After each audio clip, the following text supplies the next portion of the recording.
Hi friends, మేమైతే ఇక్కడైతే సమ్మక్క సారలమ్మ జాతరల కోసం అయితే వెళ్ళే అమ్మవార్లు ఉన్న వాళ్ళకైతే ఈ విధంగా అయితే వడిబియ్యం కలిపి పోసి సాంప్రదాయం అయితే మా సైడ్ ఉందండి. ఈ విధంగా 3 లేదా 5 లేదా 7 లేదా 9 మంది 11 మంది ఎంతమంది అయినా ఈ విధంగా బియ్యం అయితే కలిపి మనం పెళ్ళిలో పోసే విధంగా అయితే ఆ విధంగా లాగానే ఇక్కడ అమ్మవార్లు ఉన్న వాళ్ళకి కూడా వడిబియ్యం పోసి వాళ్ళు తీసుకొచ్చి అక్కడ అమ్మవార్లకు ఒప్పదెప్పే సాంప్రదాయం అయితే మా సైడ్ ఉంది.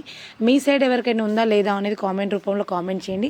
ఇక్కడ మేమైతే ఫస్ట్ అయితే ఎవరైతే అమ్మవారు ఉంటారో వాళ్ళైతే తల్లిగారి బియ్యం పోసుకుంటారండి. మేమైతే తల్లిగారి బియ్యం కలిపి పక్కన పెట్టాం. తర్వాత సమ్మక్క సారలక్కల వడిబియ్యం అయితే మేము ఈ విధంగా మళ్ళీ కలుపుతున్నామండి. ఈ విధంగా వడిబియ్యం అనేది కలిపి వాళ్ళకి ఫస్ట్ తల్లిగారి బియ్యం అనేది పోస్తారండి. ఆ తర్వాత ఆ ఇంటి వాళ్ళ బియ్యం అనేది సమ్మక్క సారలక్కల వడి బియ్యం అనేది పోయించుకునే ఆనవాయితీ అయితే మా సైడ్ ఉంది. మీ సైడ్ ఉందా లేదా అనేది కూడా చేయండి. తల్లిగారు వాళ్ళు వడి బియ్యం, బట్టలు, ఈ విధంగా పసుపు, కుంకుమ, పోక, వక్క, ఆకు, తమలపాకు అనేటి సమర్పించడం అనేది ఆనవాయితీ. ఆ తర్వాత అదే విధంగా ఆ ఇంటి వాళ్ళు కూడా ఆ ఇంటి బియ్యాన్ని అదే విధంగా పోసుకొని అక్కడ అమ్మవార్లకైతే అప్పచెప్పడం అయితే ఆనవాయితీగా వస్తుంది. మేమైతే ఇక్కడ 3 బేషన్లు అంటే తల్లిగారి సమ్మక్క సారక్క బియ్యం అయితే కలిపినాం. ఫస్ట్ అయితే అక్క వాళ్ళ అమ్మ అయితే ఈ విధంగా అయితే వడి బియ్యం అనేది పోస్తుందండి. ఫస్ట్ తల్లిగారి బియ్యం పోయాలి కాబట్టి అక్క వాళ్ళ అమ్మ అయితే అక్కకైతే ఈ విధంగా వడి బియ్యం పోస్తుంది. ఈ విధంగా 3 అయితే వడి బియ్యం పోయొచ్చు. ఆ తర్వాత అక్క వాళ్ళ అమ్మ వాళ్ళ వడి బియ్యం కంప్లీట్ కాగానే మళ్ళీ అక్క వాళ్ళ ఇంట్లో బియ్యం అయితే సమ్మక్క సారలక్కల కోసం అయితే అక్క వాళ్ళు వడి నింపుకుంటారు. వాటిని కూడా 5 ముత్తైదులు అయితే అక్క వాళ్ళకైతే వడి నింపారు. సమ్మక్క సారలక్కలు కాబట్టి ఇద్దరినైతే కూర్చోబెట్టి ఇద్దరికైతే అమ్మవార్ల బియ్యం అయితే వడి నింపినాం. ఫ్రెండ్స్, మీ సైడ్ ఎవరైనా ఈ విధంగా చేసుకునే వాళ్ళు ఉంటే కామెంట్ రూపంలో నాకైతే కామెంట్ చేయండి.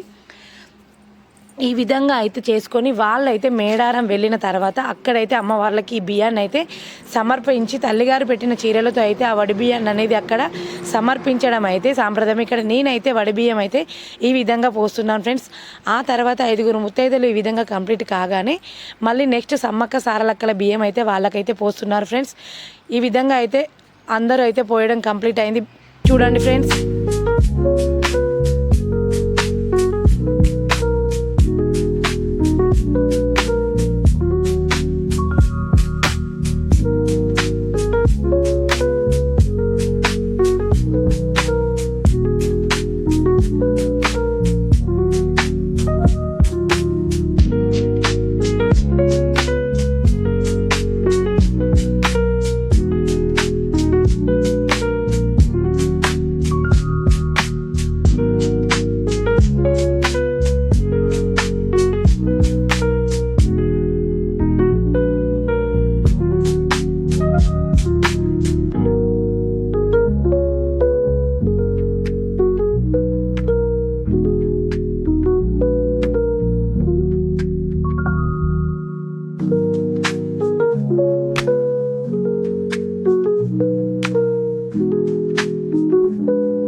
ఈ విధంగా అయితే 5గురు ముత్తైదులు సమ్మక్క సారలక్కలకు వడి బియ్యం పోయడం కంప్లీట్ కాగానే ఈ విధంగా వాళ్ళు వడిలో ఉన్న బియ్యాన్ని 3 పిరికిళ్ళు అయితే బేసన్లో పోస్తారండి.